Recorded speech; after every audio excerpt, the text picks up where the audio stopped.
오늘의 큐티 말씀은 사무엘상 1장 1절부터 18절입니다. 제목, 기도를 들으시는 하나님. 먼저 앞뒤 문맥을 살펴보겠습니다. 사무엘상과 사무엘하는 이스라엘이 약속의 땅에 들어온 때 여호수아로부터 독립국가로 더 이상 존재하지 못하고 바벨론으로 잡혀간 때 열왕기 하까지 이르는 역사적인 부분을 기록하고 있습니다. 사사시대를 지내면서 가나안 땅에 사는 이스라엘 백성들은 매우 느슨하고 그리고 안일한 삶을 살았습니다. 그러던 중에 블레셋이 세력을 확장하자 이스라엘은 위협을 느끼고 왕정 정치를 요구합니다. 사무엘이라는 인물에게 주어진 사명은 이스라엘이 왕정에 이르도록 잘 돌보는 것입니다. 그래서 첫 임금은 사울입니다. 그러나 사울의 이야기는 31장에서 전사함으로 끝나게 됩니다. 이스라엘의 마지막 사사인 사무엘의 출생에 대해서 다루고 있습니다. 우선 그의 가정사를 통하여 사무엘이 어떻게 태어났으며 하나님께서 예비하셨는지를 보게 됩니다. 1절부터 2절에서 역사적인 배경, 당시 제사장의 이름, 족보 등에 대한 자세한 설명이 나옵니다. 한나 역시 아이를 가지지 못하였는데 불임에 대한 성경은 하나님께서 특별하게 개입하신 것으로 보고 있습니다. 문단을 나눠보겠습니다. 1절부터 8절은 한나의 고통, 9절부터 18절은 한나의 기도. 사무엘상 1장 1절부터 8절에 보면 엘가나의 실로 순례 내용이 나옵니다. 엘가나에게는 2명의 아내가 있었습니다. 일반적으로 이스라엘 백성들은 일부 1처제를 지키는 것으로 보입니다. 하지만 신명기 21장 15절부터 17절의 법에 의하면 일부 2처제가 허용되고 전제되어 있습니다.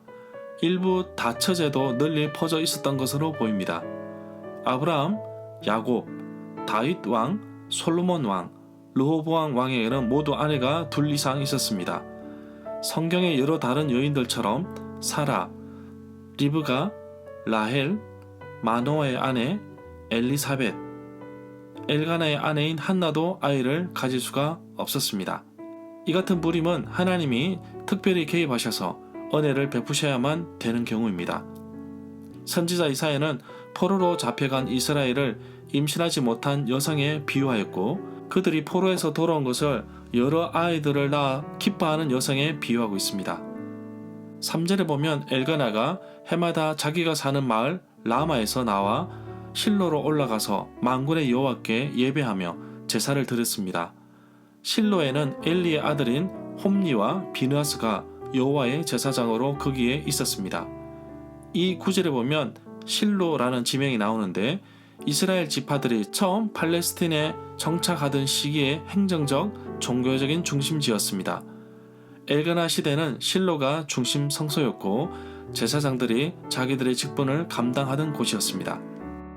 7절에 보면 해마다 한나가 실로에 있는 여호와의 집에 올라갈 때 남편 엘가나가 한나에게 더 많은 몫을 주고 사랑하자 브닌나가 더 격분하여 한나를 힘들게 하였습니다.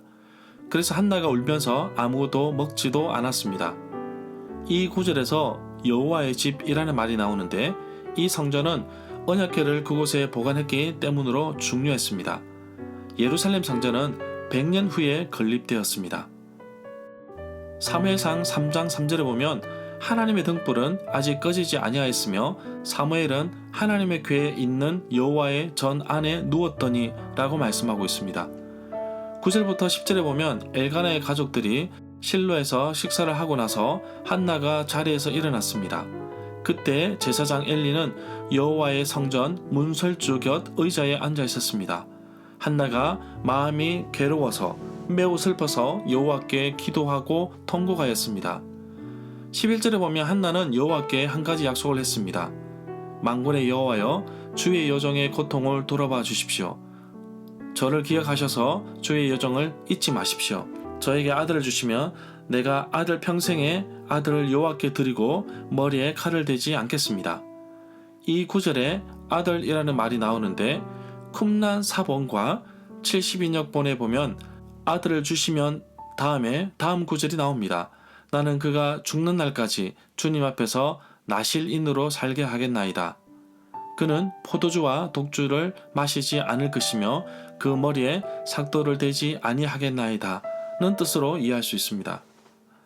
이 구절에 삭도를 그의 머리에 대지 아니하겠나이다 이라는 말이 나오는데 하나님께 대한 헌신의 표시라고 할 수 있습니다. 12절부터 14절에 보면 한나가 계속해서 기도하는 동안 엘리 제사장은 한나의 입술을 지켜보았습니다. 한나가 마음속으로 기도하고 있었기 때문에 입술만 움직였습니다. 그러나 소리는 내지 않았습니다. 그래서 엘리 제사장은 한나가 술에 취했다고 생각하고 포도주를 끊으라고 했습니다. 15절부터 16절에 보면 한나는 자신이 포도주나 술을 마신 것이 아니라 마음이 슬퍼 크게 괴로워서 여호와 앞에 자신의 마음을 쏟아놓고 있었다고 합니다.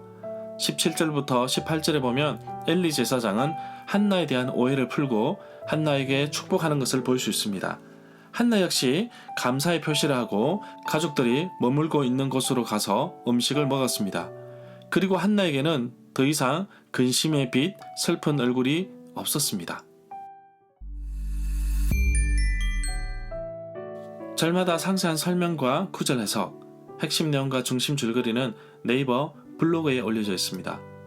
내게 주시는 교훈입니다. 사무엘상 시작과 동시에 한 가족의 스토리가 등장하는데 엘가나의 가족입니다. 평범한 가족이지만 하나님의 놀라운 계획이 있음을 보게 됩니다. 아이가 없어 여인이 가지고 있는 가장 고통스럽고 절박한 가운데 한나는 하나님께 기도로 나아갑니다. 엘리 제사장은 한나가 속으로 기도할 때 입술의 모양만 주목하고 술에 취한 줄 알았습니다. 얼마나 한나가 고통스러운지 보여주고 있습니다. 사람은 겉모양으로 판단하지만 하나님은 사람의 중심을 다 알고 계십니다. 우리의 마음과 삶을 다 아시고 이끄시는 하나님께 감사드립니다. 나를 돌보시고 나를 지키시는 하나님의 손길을 기억하기를 원합니다. 연약한 여인의 간구를 들으시고 그 기도를 들으신 하나님께서 오늘도 부족하고 연약한 나의 기도에 들으심에 감사드립니다. 한나는 자신에게 주어진 고통을 기도로 바꾸었습니다. 한나가 기도한 것처럼 나 자신도 어려운 삶을 살고 있지만 모든 것을 하나님께 맡기기를 원합니다. 한나처럼 좌절하지 않고 일어서기를 원합니다.